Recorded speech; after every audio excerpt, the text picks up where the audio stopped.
There are tons of monsters inspired by folklore and mythology from around the world in Dungeons & Dragons, and Celtic folklore specifically is one of the most prominent cultures D&D likes to draw from. You got your banshees, your redcaps, your björhags, bodaks, fomorians, pretty much all the fae, and so many more, which is why it's surprising to me that the Sluagh never made it into any D&D book, let alone a 5th edition one. Now maybe that's because Sluagh doesn't really roll off the tongue the same way Dullahan or Pixie does, but that doesn't make them any less interesting. So lacking any official material, I took it upon myself to create a 5e monster complete with game stats and some D&D friendly lore inspired by one of my favorite creatures from Celtic folklore. But before we get into actually making this thing into a D&D monster, we need to go over what a Sluagh even is and why they're so evocative. To say the Sluagh is one single creature is sort of inaccurate. The word Sluagh is a Gaelic word that means crowd, host, army, or assembly.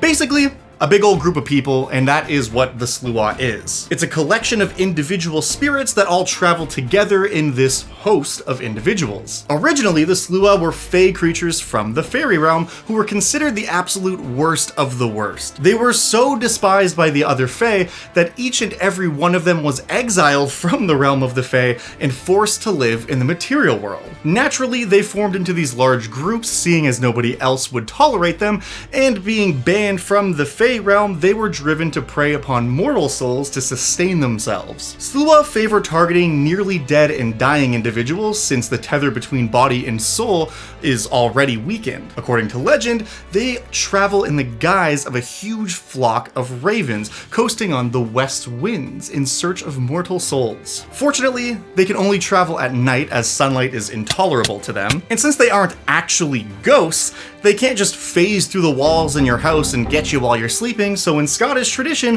if ever someone in the house is unwell, you're supposed to keep the west-facing windows shut to prevent the Sluagh from getting inside. But this is not the only version of this creature. As is the case with most folklore, it always adapts and evolves over time, and it was right around the time that Scotland and Ireland started getting a lot more Christian that this story took on some new characteristics. In the more modern telling of this tale, the Sluagh aren't fae creatures at all. They are souls of the damned, but not just any generic accursed undead. They are the souls of individuals who committed such heinous sins that they were unwelcome in both heaven and hell. So with nowhere available to go, they were cursed to remain in the earthly realm. Rather than feeding on the souls of mortal men, they seek to capture souls and add them to the ranks of the crowd, condemning others to their same fate. You might think that seems kind of petty, but again, these are undamnable souls of the worst kind, so it tracks. One of the creepiest details about the Sluagh, which is true in either telling of their story, is that they are extremely vindictive and they have an impeccable memory. If you are ever accosted by a Sluagh and you manage to escape with your life, it will remember you and it will do whatever it can to make sure that it claims your soul in the long run. The survivor of a Sluagh encounter might go on to live the rest of their life only to find the Sluagh rapping on the window at the end of that person's days. And they say that the only way to truly get a Sluagh to leave you alone is to offer it someone else. Now in D&D, there are a lot of existing rules and narratives surrounding things like fae creatures, the undead, souls, and the afterlife. But fortunately, because Celtic mythology is so heavily ingrained within the DNA of Dungeons & Dragons, this is all extremely easy to integrate, and there are some very fun ways to represent this creature as a 5e monster. But before we get into the process of making a monster from scratch, I gotta give a shout out to this week's sponsor, Fan Fusion. Fan Fusion is one of the largest fan conventions in the American Southwest, and its doors are opening up once again this year in Phoenix, Arizona from June 5th to the 7th. This convention celebrates, and you're not gonna believe this, a fusion of fandoms. They've got anime, comics, sci-fi, cosplay, arcade games, wrestling, tabletop, and basically everything remotely adjacent to the stuff nerds like us are into. Last year they had over 130,000 attendees, and this year is shaping up to be even bigger and better with programming that expands on what was already a massive fusion of fans. It's gonna be a real fusion frenzy, folks. As of the day I'm posting this video, we are 8 weeks away, which means that Fan Fusion is right around the corner, but also that you've still got time to get a pass and check it out for yourself. So if you want to see what's happening this year, follow the link down below, take a look at all the amazing shows, special guests, and features, and get yourself a pass, because they won't let you in the building without one. Once again, thank you so much to Fan Fusion for bringing us here this week to talk about Scottish ghosts. Speaking of which, let's make something that upsets our players. When making an amalgamation of damned souls to wreak havoc in my D&D campaign, I always start with one question. What's our goal? I mean, obviously, to make a cool monster inspired by a Celtic nightmare, but what do we actually want it to do? I figured that this should be a creature that genuinely strikes fear into the hearts of those who encounter it, but also, it has a tough time with closed windows, so it can't be insanely strong. So I decided that I was going to make this thing a CR8 creature, which not only feels appropriate because that is strong enough that it will just absolutely decimate any commoner it comes across, but it's also not so insanely strong that it can't be handled by a group of mid-tier heroes with a little bit of preparation. For the sake of making this creature a D&D monster, I felt like the undead angle had a bit more versatility over the Fey interpretation, which, if you know anything about me, you know I love me some Fey monsters, so this was a very hard but necessary choice to make. That said, I did try to design the monster in such a way that you could use it as a Fey creature with very few adjustments if you really like the idea of the Sluagh being an amalgamation of banished Fey spirits, then it's all there. Because Lord knows we need some more Fey creatures in this game. I promised myself I wasn't gonna rant about this. I've already done that within the past 6 months, so let's move on. As a large creature with a 60-foot move speed, the Sluagh is gonna be darting all over the place. Its primary attack is called Absorb Life, which deals a bunch of necrotic damage and decreases the hit point maximum of the target by the amount of damage dealt, very much like the Wraith. Even though they are spirits of the dead, I really like the fact that the Sluagh is often depicted as a corporeal creature. So while they can of course fly, I didn't give them the ability to become ethereal or move through walls. Instead, I gave them magic resistance and sunlight hypersensitivity, so they just slowly die if they're in direct sunlight. And they can't move through walls. That might seem like kind of a raw deal for the Sluagh, especially considering that they are so vulnerable to radiant damage, but honestly, it needs these weak points so that a clever and prepared group of heroes will have a chance to take it down, because I gave it one of the most heinous actions I could think of, and I am so stoked to see how this actually plays out at the game table. One of the main things an evil ghost is expected to do is possess the living, right? Well, since the Sluagh is technically like 50 ghosts in a trench coat, I gave it an action called Crowded Possession. This works very similarly to how the standard ghost possession ability works. However, it doesn't just possess one person, it possesses everyone within 30 feet of it. Now you might be thinking, that sounds like an instant TPK if I've ever seen one, and that would be true, but I am not without pity for the player. Typically, when you get possessed, you're cooked. That is,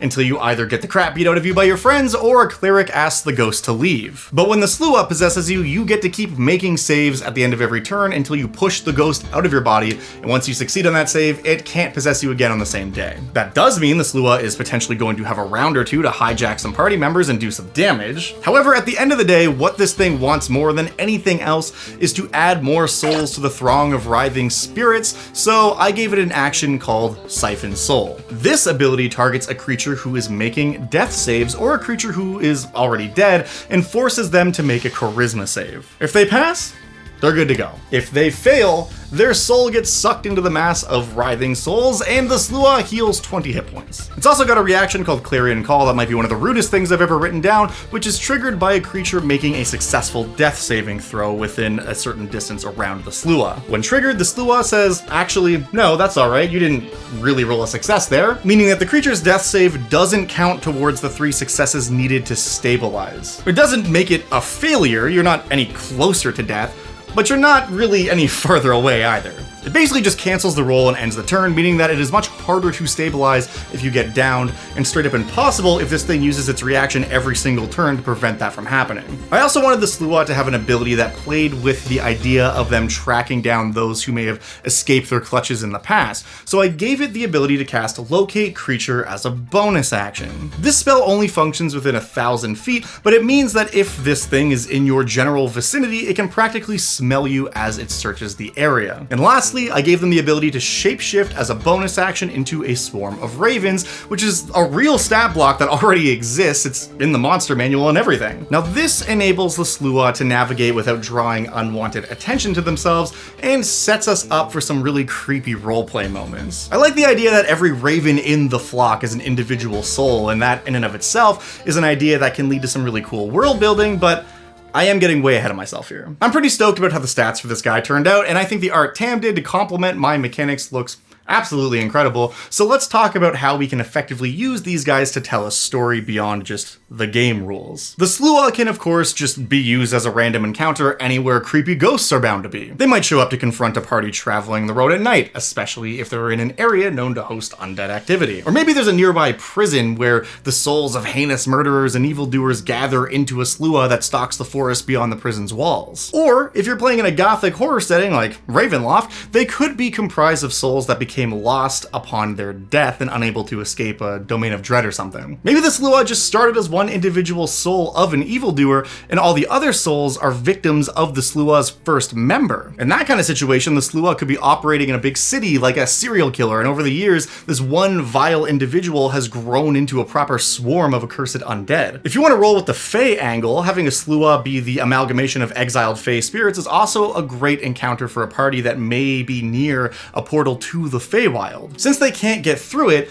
they vindictively hunt other Fey creatures who leave the Feywild, as well as any mortals who might want to go in. In either case, something I really love is the idea of the Sluagh in its raven form just sort of taunting the player characters from the trees. It might be stalking them and toying with the party a bit before revealing its true form. Or maybe it's working on behalf of a hag or some other villain to gather information or deliver a message to the party. I mean, sure, a raven familiar or sending spell could do the job, but how about a swarm of ravens who all show up and speak in unison with an unsettling air of damnation about them? If you want to use the Sluagh as more of a primary component to your D&D game, it can make for a great antagonist for a mid-level group. Perhaps it's haunting a small town, slowly but surely adding members to its ranks until it has consumed everyone, reveling in the fear and misery it causes along the way. I think there's a lot of potential to explore there, but to the point of them not being welcome in heaven or hell, in D&D, you'd be hard-pressed to find a mortal so evil that literally nobody would take their soul after death, and even if that was true, there are places like Carceri that exist for a reason. Now, if that happens to fit with the setting you're playing in, great.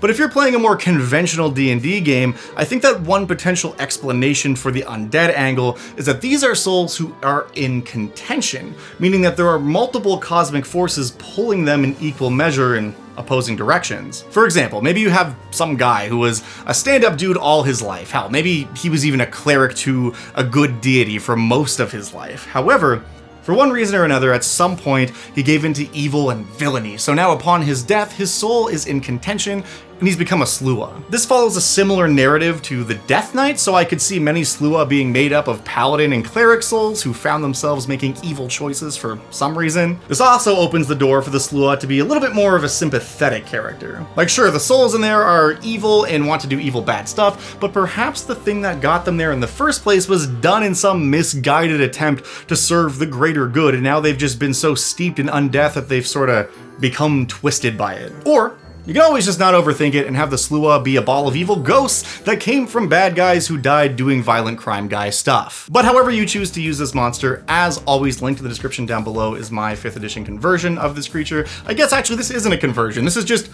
a monster what I made. I mean, it's a conversion of folklore. You get what I'm saying. The stats are down below. And of course, if you're one of my lovely patrons over on the Dungeon Dad Patreon, you can find the high-res PDF stat block with all the art and cool layout and all that fancy schmancy stuff as my way of saying thank you so much for all the support you guys provide me over there. Speaking of which, that reminds me, it's time for Patron of the Week. This week's randomly selected patron is Iron Tom. Thank you so much for the pumped up level of support you provide me each month. It means the most. And thank you for watching. I had a ton of fun making this creature, so let me know what you think. If you want to see more original creatures from me, I am more than happy to kind of make some of those. I do that kind of thing all the time, and there's a few that I have been working on for quite a while now that I would love to make content about. But I also know that sort of the main thing with this channel originally was going back and looking at monsters from D&D's history, and that's not something I ever intend to stop doing, but I think it could be kind of fun to sprinkle in some original creatures throughout as we continue to mature and grow as a community and a content creator. So let me know if you like this creature. Let me know what you think about that premise in general. That's all I got for you this week. So once again, thank you so much for watching. Let me know if you plan to use this creature in your games, or if you have any suggestions or ideas about how its lore could be developed more or added onto the sort of existing Celtic stuff, or if there's anything from its original lore that I did not include that you would like to see included, or how you might want to do that. I love to see your ideas down in the comment section. You guys always have some really cool and fun stuff to say, which I have absolutely stolen from in the past at my own game, so let me know. Anyways, till the next one, see you then.